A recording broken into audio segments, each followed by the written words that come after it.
NSS સિકોન neurological surgeon society of ઇન્ડિયાની 13મી વાર્ષિક કોન્ફરન્સ રાજકોટ ખાતે યોજાઈ। આજના આધુનિક ડિજિટલ યુગમાં ન્યુરોસર્જન દ્વારા મગજના થતા ઓપરેશન સંદર્ભે Rajkot AIIMS and regency lagoon Rajkot ખાતે આંતરરાષ્ટ્રીય NSSICON neurological surgeon society of ઇન્ડિયાની 13મી વાર્ષિક કોન્ફરન્સ યોજાઈ, જેમાં મૂળ વેરાવળના ચોટાઈ પરિવારના ડોક્ટર ત્રિશાંત ચોટાઈ કે જેઓ છેલ્લા ઘણા સમયથી રાજકોટની પ્રખલ ગોકુલ હોસ્પિટલમાં ન્યુરોસર્જન તરીકે સેવા આપે છે, તેઓના આ સેમિનારમાં પોતાના અનુભવ તેમજ હાલના સમયમાં મગજના થતા ઓપરેશનમાં સર્જરી કરવા ઉપયોગમાં લેવાતા આધુનિક ટેકનિકથી દર્દીઓને ઓપરેશન સમયે ખોપરીમાં સર્જરી કરાવવા ઝડપી અને આધુનિક ટેકનિકનો ઉપયોગ કરવા પ્રેઝન્ટેશન રજૂ કરેલ હતું અને આ કોન્ફરન્સમાં દેશ વિદેશના ખ્યાતનામ ડોક્ટર્સે તેમજ ન્યુરોસર્જન અને વિવિધ ક્ષેત્રે તજજ્ઞો પણ ઉપસ્થિત રહ્યા હતા।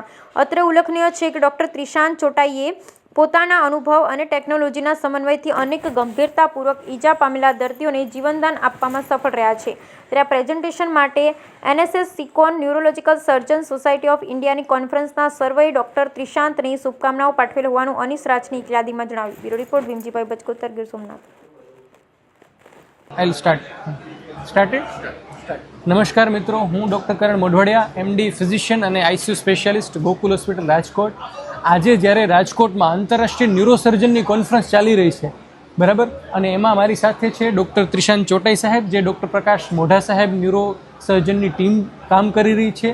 અને આજે ડૉક્ટર ત્રિશાંત ચોટાઈ સાહેબ આપણને સમજાવશે કે જ્યારે કોઈ માણસનું ખોપડીનું ઓપરેશન કરવાનું હોય મગજનું, ત્યારે એને તોડવા માટે કઈ રીતના ઇન્સ્ટ્રુમેન્ટ વાપરવામાં આવે અને કઈ રીતના એનો પ્રોપર ઉપયોગ થાય, તો આપણે ત્રિશાંત ચોટાઈ સાહેબ સમજાવશે। Thank you Karanbhai. રાજકોટમાં આજે આંતરરાષ્ટ્રીય કક્ષાની કોન્ફરન્સનું જ્યારે આયોજન કરવામાં આવ્યું છે, ત્યારે અત્યાધુનિક સાહિત્યનો જ્યારે અહીંયા ડિસ્પ્લે કરવામાં આવેલ છે, ત્યારે દર્દીને મગજની કામગીરી કરતી વખતે સર્જન દ્વારા વપરાતી સાહિત્યનો કઈ રીતે લાભ થઈ શકે અને જ્યારે પણ ઓપરેશન કરીએ મગજનું, ત્યારે ચામડી જ્યારે ખુલી જાય એક વખત, ત્યારે જે સ્કલ પાર્ટ આવે એટલે તો ખોપડીનો પાર્ટ આવે, એને અમે કઈ રીતે ખોલતા હોઈએ છીએ એનું એક નાનું ડેમોન્સ્ટ્રેશન આપશું।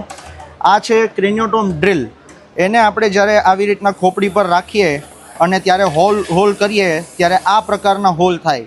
પછી આ હોલને કનેક્ટ કરવા માટેનું એક બીજું સાહિત્ય હોય, જેને અમે પરફોરેટર કહીએ છીએ। એટલે એ તમને અત્યારે ડિસ્પ્લે કરી આપશું કે એ કઈ રીતે કટ કરી અને આપણે સ્કલને વ્યવસ્થિત રીતે, હવે આ ખાસ જોજો આપ, કારણ કે આ અત્યારે અત્યાધુનિક પેન સાઇઝ ક્રેનિયોટોમ ડ્રિલ્સ આવવા માંડ્યા છે। જ્યારે જૂના જમાનામાં ન્યુરોસર્જન ઓપરેટ કરતા ત્યારે આ રીતેના જે કટર આવતા, એનાથી ઘણી વખત દર્દીને ડેમેજ થઈ શકતું, ક્યારેક હાથ આગળ પાછળ થાય, પણ આ પેન સાઇઝના ક્રેનિયોટોમ કટરથી એટલું પ્રિસાઇઝ અને સારું કામ થાય છે। આપ જોઈ શકો છો કે આ કટિંગ કરતી વખતે એકદમ ફાઇન કટિંગ જે થઈ રહી છે,